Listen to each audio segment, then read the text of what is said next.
Good morning. In today's lesson we will be covering a basic overview of the KA-50 Black Shark's ABRIS navigation system. If you are having trouble hearing me, please exit the mission and turn down the world and in-cockpit sounds.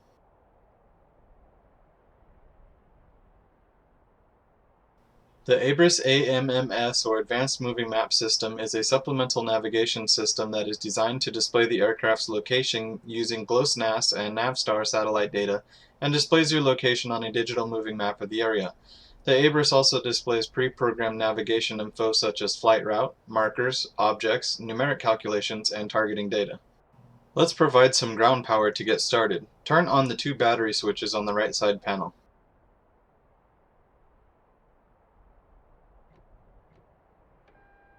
Turn on the power to the ABRIS on the front panel and the INU on the back panel. The ABRIS will run a bit test of its systems that takes approximately 120 seconds. When it's done, it will display the menu page. The controls for the ABRIS are at the bottom of the ABRIS screen. They are, from left to right, the brightness adjustment knob, push buttons 1 through 5, and the cursor manipulator knob. The cursor manipulation knob has multiple functions. Depending on the operation mode and submode you are in, rotating the knob will have various effects such as moving the cursor on the map or cycling through letters while in text editing mode. Pressing the cursor manipulator knob can switch between horizontal movement and vertical movement of the cursor on the map, select a highlighted menu option, or move to a new character while in text editing mode.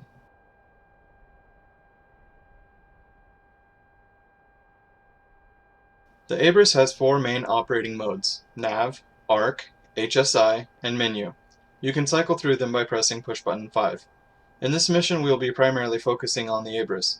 You can use your camera controls to zoom in and focus in on the ABRIS for a closer view. Let's take a moment to wait for the ABRIS to finish booting up. When the menu page appears, press the spacebar to continue. The top system information bar on the menu page displays the mode title, satellite navigational sensor status, and the current time. The L represents local time. Apart from displaying the title of the mode you are in, the system information bar will not change while in other modes, so we won't discuss it further. The top half of the menu page displays information and the dates that the information was loaded into the ABRIS and other technical information. The bottom half of the menu page displays the status of the linked sensors and other technical information. The bottom of the display shows the various submodes. They are Options, which is used to control various options of the ABRIS; Control, which is used to see the history of the system messages; Plan is used to edit route and navigation info; GNSS shows the status and allows you to change the parameters of the satellite navigation; and Nav, which will display the topographical map.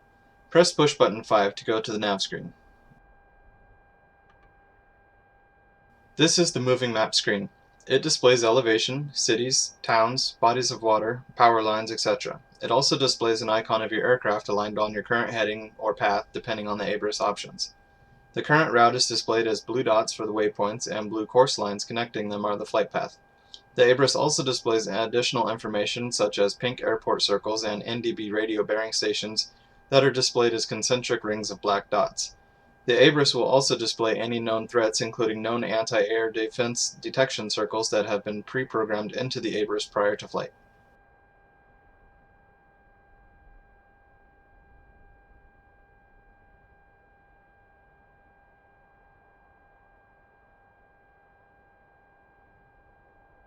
At the top of the map is displayed a black circle with the north heading, your current heading in degrees, and the type of heading you have set, magnetic or true.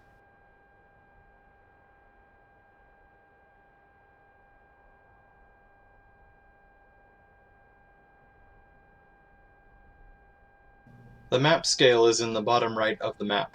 The map scale is relative to 1 centimeter. Currently the map is set to 1 in 2 kilometers, so each centimeter is about 2 kilometers.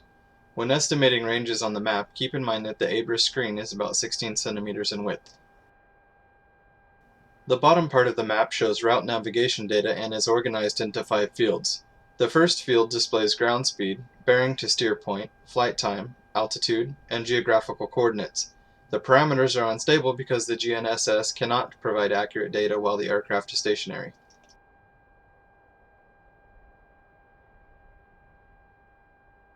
The second dataset displays information for the current route leg. It shows the name of your current steer point, desired track angle, distance to the steer point, ETA to the steer point, and at what time you will reach the steer point.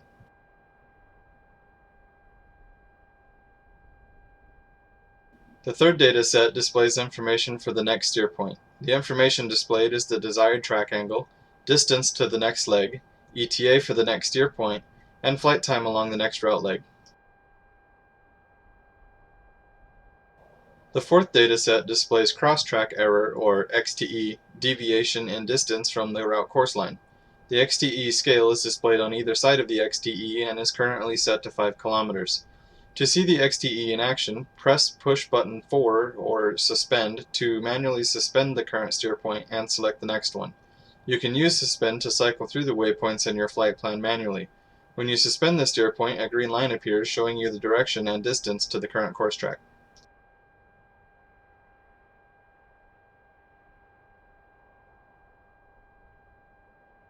The fifth dataset displays vertical flight deviation indicated by twin green bars. The scale is marked for 10 meters. The maximum displayable deviation is 50 meters, so if the bar was 3 lines above center, the aircraft is 30 meters below the desired altitude.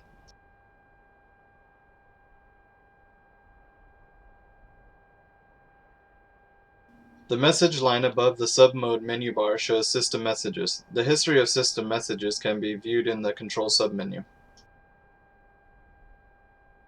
The nav screen has several submenu options you can choose using the push buttons. Search allows you to search for any map objects such as NDB beacons, airports, towns, villages, etc. The map option edits the map and scales the map in and out. Flight plan will bring up your current flight plan in a table format. Suspend cycles through the waypoints in your flight plan manually. Arc mode takes you to the next operating mode of the ABRIS. Press push button 5 to go to the arc mode now. Arc mode is used to determine the aircraft's heading on a heading arc scale.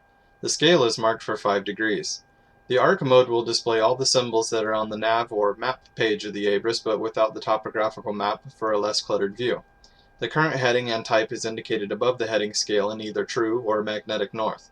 The green arrow at the top of the heading scale shows the desired track angle.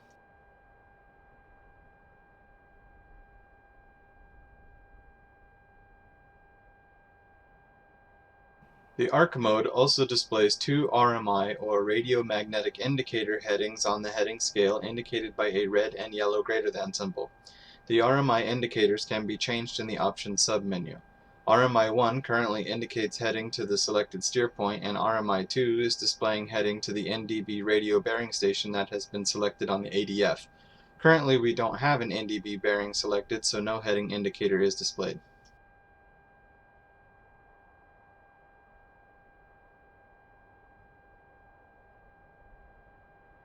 The vertical navigation scale on the right side of the heading scale, map scale, and navigational data fields on the bottom half of the display are identical to the nav page.